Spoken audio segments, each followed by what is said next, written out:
Think medieval people were all about chastity and purity? Think they spent their time praying and avoiding anything remotely intimate? Well, buckle up, because you're about to discover that medieval intimacy was so wild, so bizarre, and so absolutely astonishing that it makes modern dating apps look like Sunday school. You're about to dive into the shocking world of medieval private practices that make popular romance novels look like a children's bedtime story. From aphrodisiac feasts featuring animal organs to public impotence trials where men had to prove their physical function in front of judges. These are the facts that will completely change everything you thought you knew about the Dark Ages. Spoiler alert, they weren't dark because people weren't intimate. They were dark because of what people were doing while being intimate. The bundling bed. Let's start with one of the most peculiar courtship practices in human history: bundling. Picture this. You're a medieval young man, and your parents have found you a potential spouse. Great! Time for a romantic evening, right? Wrong. Time to get tied into a sack and placed into bed with a complete stranger. Bundling was the medieval equivalent of a supervised sleepover, except way more awkward and with significantly higher stakes. Young couples would be wrapped together in bed, fully clothed, often with a wooden board placed between them to prevent any inappropriate contact. Because nothing says romance like sleeping next to someone with a plank of wood separating your bodies. But here's where it gets truly incredible. This wasn't just tolerated by parents, it was encouraged. Families would actually invite suitors to spend the night bundled up with their daughters, thinking this was somehow a safe way to let young people get to know each other. It's like medieval parents looked at the concept of chaperone dating and said, you know what this needs? More physical restraint and shared body heat. The practice was so common that special bundling bags were manufactured specifically for this purpose. We're talking about a medieval industry built around preventing people from touching each other while forcing them to sleep in the same bed. The cognitive dissonance is absolutely staggering. And surprise, surprise, bundling didn't actually work as intended. Historical records show that pregnancy rates among bundling couples were significantly higher than among couples who courted in more traditional ways. It turns out that putting a hormonal young couple in bed together, even with barriers, doesn't actually prevent nature from taking its course. Who could have possibly seen that coming? The best part? Religious leaders of the time were constantly complaining about bundling, calling it immoral and dangerous, while simultaneously being unable to stop it because it was so deeply ingrained in rural culture. It's like the medieval equivalent of parents trying to ban social media. Technically possible, but practically impossible. Aphrodisiac feasts. Medieval people took the phrase, "food is love," to absolutely terrifying extremes. We're not talking about chocolate and strawberries here. We're talking about elaborate feasts designed specifically to get people in the mood, featuring ingredients that would make a modern person call the health department. The star of medieval aphrodisiac cuisine? Animal testicles. Specifically, the testicles of young bulls, rams, and boars, which were considered the ultimate enhancement food. Medieval cookbooks are full of recipes for stones. That's what they called them, because apparently medieval people were too refined to use the direct term. Prepared in every way imaginable. Roasted, boiled, fried, ground into powder, and mixed into wine. If there was a way to prepare testicles, medieval chefs found it. But testicles were just the beginning. Medieval aphrodisiac menus included sparrow brains, because apparently eating the brains of tiny birds was supposed to enhance performance.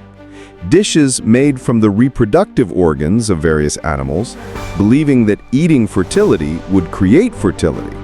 It's like sympathetic magic, but with significantly more organ meat. And a heavy reliance on spices. The spice trade wasn't just about flavor. It was about getting amorous. Pepper, ginger, cinnamon, and saffron were all considered powerful aphrodisiacs, which explains why these spices were worth their weight in gold. Medieval people were paying a fortune for what was essentially edible performance enhancers. Wealthy nobles would host elaborate love feasts where every single dish was designed to increase desire and performance. Here's the truly bizarre part.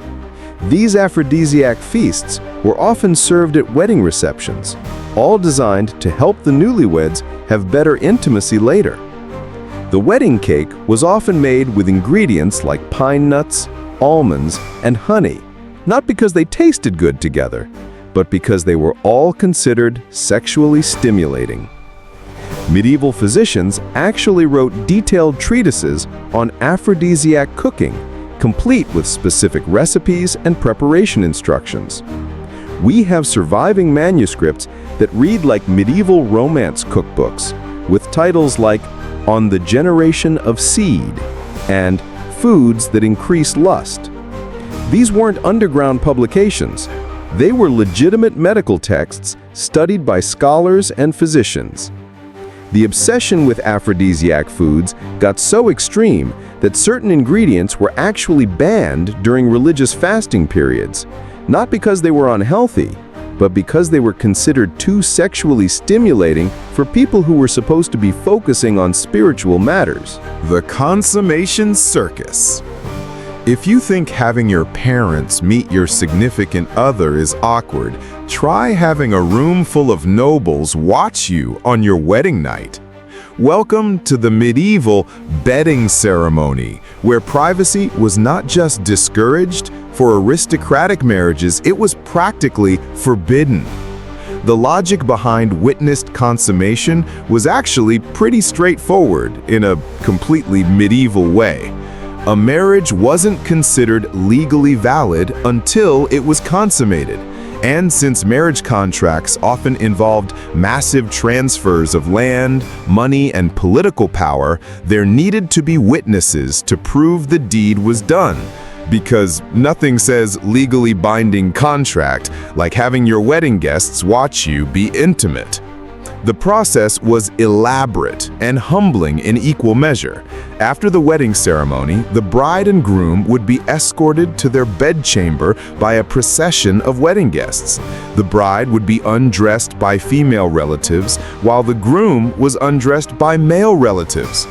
Then came the main event. The couple would be placed in bed together, while witnesses, usually high-ranking nobles, church officials, and family members, would stand around the bed and watch. We're not talking about a quick peek to confirm things were happening. These witnesses would stay for the entire duration, sometimes offering encouragement and advice during the process. But wait, it gets even more strange. In some cases, witnesses would actually examine the bed sheets afterward, looking for physical evidence as proof of the bride's virginity and that the act had occurred. Imagine having to present your bed sheets to a committee of judges like you're submitting evidence in a court case, which technically you were. The most unbelievable part?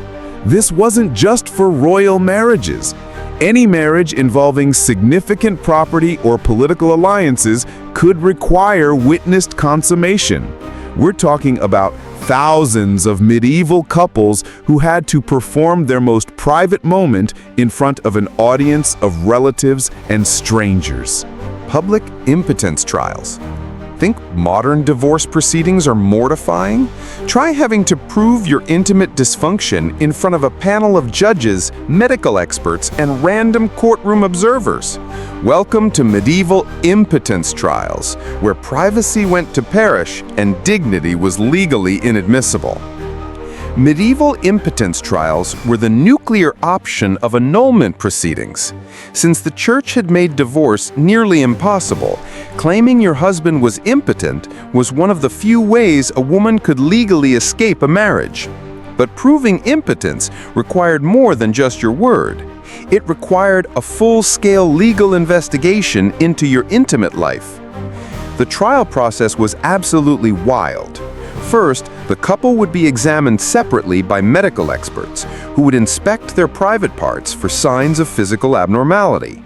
Then they'd be questioned under oath about their intimate history, frequency of attempts, and specific details about what did or didn't happen in bed.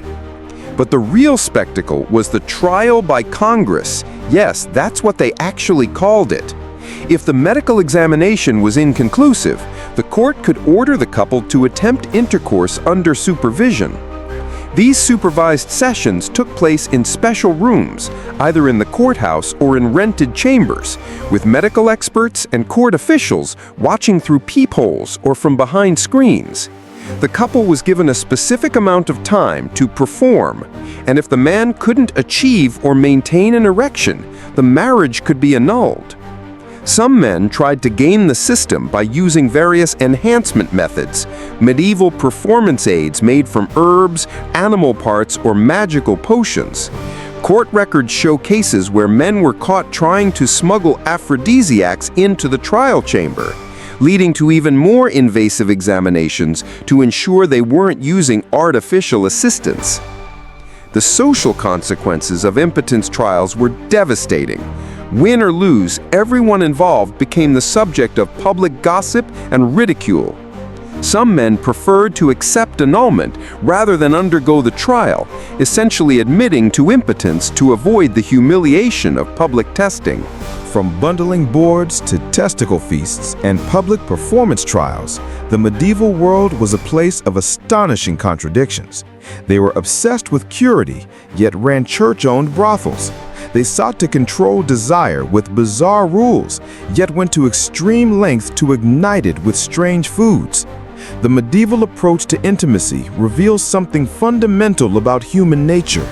When people are desperate enough, they'll believe anything and try everything. These strange and often unbelievable practices show us that no matter the era, the drive for love, family, and pleasure finds a way, even if that way involves a weasel's testicle or a room full of spectators. Thank you for joining us on Tales of History, Story, or Legend. Don't forget to like and subscribe for more hidden stories from the past.